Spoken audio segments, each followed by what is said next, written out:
tous, bienvenue dans ce quatrième module consacré au rendu côté serveur en courant appelé le SSR. Donc SSR, c'est pour le Server-Side Rendering. En fait, c'est quoi le Server-Side Rendering? C'est simple, c'est pour dire simplement que ici, nos pages seront dynamiques et seront préparées par le serveur.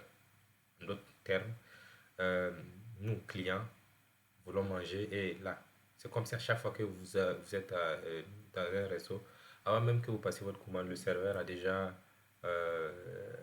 anticipé votre commande et vous envoie le plat. Donc, appliqué dans le domaine du code, ça peut booster vos performances de dingue. Voilà. Et donc, comment ça se passe cette mise en place? On va simplement aller sur notre éditeur de code, VS Code, et voir concrètement comment cela peut fonctionner. Donc, ça marche grâce à un mot magique, une fonction magique plutôt, appelée le get server side props. Voilà, donc c'est ce server side props qui va aller récupérer des data depuis le serveur, ces données depuis préparées, bien préparées, et venir nous le balancer à l'écran ici. Donc dans cet exemple-là, je vais essayer de nettoyer le tout pour que ce soit plus concis.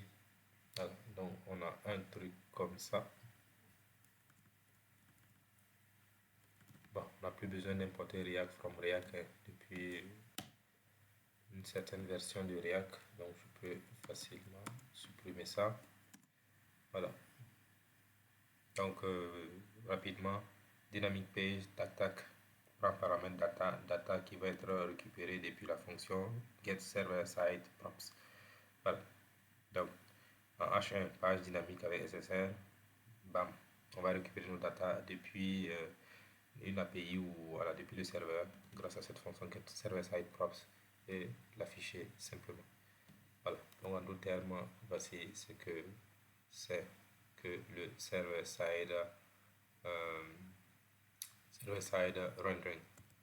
Je vais revenir sur des définitions encore pour que vous reteniez car c'est vraiment un élément assez important,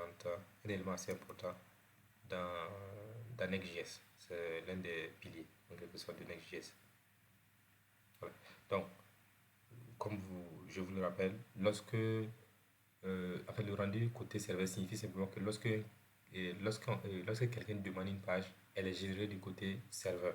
Voilà, avant d'être envoyée au client. Donc, encore une fois, imaginez le serveur comme un chef qui prépare le plat avant même que le client ne le demande. Donc, cela améliore, comme je le disais encore, considérablement le temps de chargement et surtout l'indexation sur les moteurs de recherche. Voilà.